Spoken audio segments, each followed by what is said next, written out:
उम्मीद है कि आप लोग सब खैरियत से होंगे। तो बेटे जो आज का हमारा सब्जेक्ट है वो क्या है, केमिस्ट्री। तो सबसे पहले हम टॉपिक को देखते साथ ही हमें कुछ ना कुछ आइडिया हो जाता है कि हम टॉपिक में पढ़ने क्या जा रहे हैं, ठीक है। तो जैसे अब हमारे पास टॉपिक है ऑस्मोटिक प्रेशर और ऑस्मोसिस। तो हमें पता चल रहा है ऑस्मोसिस क्या होता है, हम पढ़ते हैं हमें, ठीक है। ऑस्मोसिस का प्रेशर का कम हो जाना, ज्यादा हो जाना तो क्या इफेक्ट आते हैं। और ऑस्मोटिक प्रेशर क्या है कि अगर प्रेशर ज्यादा डाल देते तब क्या होगा और कम डाल देते तो तब क्या होगा, ठीक है। तो सबसे पहले हम अगर ऑस्मोसिस पे आए तो हमारे पास एक क्वेश्चन आता है P V = nRT। किसकी क्वेश्चन होती है, किसकी है, ऑस्मोटिक प्रेशर की है, मतलब प्रेशर कितना डालना है, उसका टेंपरेचर क्या आएगा, ये सारा कुछ हम उसमें देखते हैं, नंबर्स क्या हैं, ये सारा कुछ हम उसमें देखते हैं क्वेश्चन में। सबसे पहले अगर हम बात करें सेमी परमेबल मेम्ब्रेन, बेटा एक होता है परमेबल और एक होता है सेमी परमेबल। परमेबल जिसमें हर चीज डाइल्यूट हो, मतलब एक जैसी हो, लेकिन सेमी परमेबल क्या होता है, इसमें थोड़ा सा सेमी लिक्विड हो और थोड़ी चीज सॉलिड हो, ठीक है। तो वो होता है सेमी परमेबल मेम्ब्रेन। अगर हम इसको डिस्कस करें तो आता है membrane which allows solvent but not solute, ठीक है। सॉल्वेंट को सिर्फ अलाउ करें, सॉल्यूट को नहीं करें। जैसे कहा कि सेमी परमेबल मेम्ब्रेन है तो थोड़ा बहुत वो सॉल्यूट को ऐड करने देगी, लेकिन ज्यादा उसमें इजाजत नहीं देगी, ठीक है। थोड़ा पोर्शन सॉलिड का होगा, बाकी ज्यादा पोर्शन किसका होगा, लिक्विड का होगा हमारे पास। तो जो पास करने की इजाजत देगा, लेकिन इस तरह होगा जब पास फ्लूइड को वो इजाजत देगा, थोड़ा सा जो फ्लूइड उसमें ऐड करने की इजाजत दी थी, तो उसमें बच्चे क्या होगा हमारे पास कि सॉलिड पार्टिकल्स थोड़े से पास आउट होंगे, जो छोटे छोटे पार्टिकल्स होंगे, छोटे छोटे एटम्स या मॉलिक्यूल्स होंगे वो पास होने के लिए हो जाएंगे, लेकिन जो बड़े व लार्ज होंगे वो वहीं पे स्टॉप हो जाएंगे, वो दीवार अगर होगी वहां पे स्टॉप हो जाएंगे, वहां पे वो गुजर नहीं सकते, ठीक है। तो क्या है, membrane which allows solvent but not fluid molecules to pass through, small molecules can pass but large molecules cannot pass, ठीक है। इसी तरह अगर हम ऑस्मोसिस पे आ जाए तो बच्चे ऑस्मोसिस की डिफाइन हमारे पास क्या आती है, ऑस्मोसिस हमारे पास क्या होता है।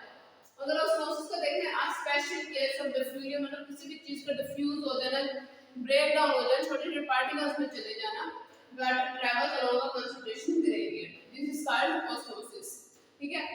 तो मतलब एक ज्यादा चीज का हम लोअर से हाई की तरफ जाना, दिस कॉल्ड ऑस्मोसिस। लोअर हमारे पास थी चीज, अगर हम इसको पढ़ेंगे कि लोअर हमारे पास आ रही है तो वो जाहिर सी बात है जब हाई की तरफ में जाना है तो जाना शुरू हो जाएगी। अगर हायर प्रेशर है तो वो आहिस्ता आहिस्ता लो की तरफ मूव करना शुरू कर देगी चीज।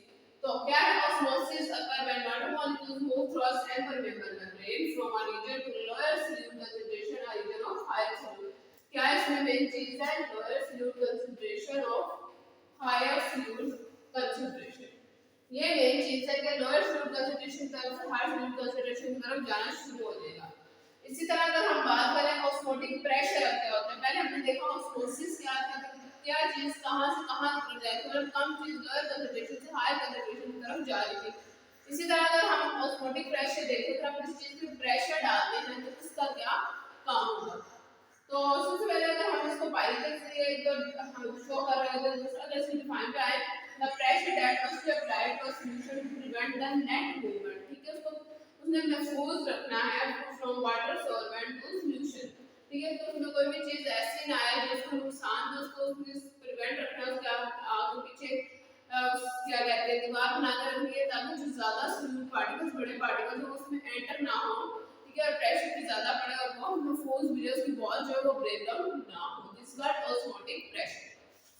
इसी तरह आगे आते हैं, osmotic pressure is proportional to the number of solution solute particles in a given volume of solution that is the molarity। हमारे पास जो solution मौजूद था उसमें उसके number of particles के किसके proportional थे, solute के, solution is proportional to the number of solute, ठीक है। जो उसके proportional थे solute के, इसका molarity यहाँ गया। अगर हम इसी इक्वेशन की तरफ फाइनल इक्वेशन इसकी जाहिर करनी होती है, इसको किस चीज से, सिमिलर आइडियल गैस का to the pressure of a system with concentration and temperature बता करती है। तो क्या है ऑस्मोटिक प्रेशर, बायोलॉजिकल mRTI। अगर हम इसको डिस्कस करते हैं कि इसका क्या मतलब है। तो इसी तरह अगर हम डायग्राम की तरफ चलते हैं तो हमारे पास एक यू शक्ल का हमारे पास, तो ऑस्मोटिक प्रेशर के लिए शेप देने के लिए तो हमने बना दिया यू टाइप शक्ल की है। तो उसमें अगर हम प्रेशर देंगे, हमने यहाँ पे क्या दिया, ये प्रेशर आना शुरू हुआ इसमें, तो क्या हुआ जब हमने ज्यादा प्रेशर दिया तो आगे हमें स्टॉक हो, उसमें जितना ज्यादा प्रेशर ज्यादा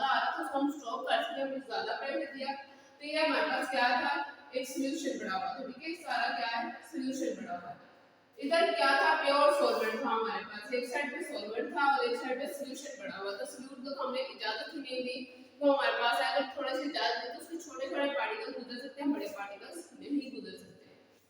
तो हमारे पास एक यहाँ पे बहुत ही जहाँ हमने पहले डिस्कस किया जो इसको प्रिवेंट करेगी, इसका सेमी परमेबल मेम्ब्रेन, जो कि इसको इस तरफ जाने की इजाजत बिल्कुल नहीं देगी सॉल्यूट सॉल्वेंट की तरफ कि वो उधर जाए।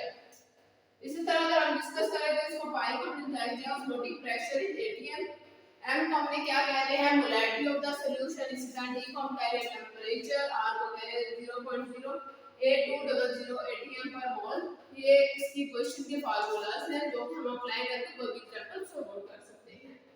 ठीक है, टी टेंपरेचर केल्विन और i van't Hoff half factor equation.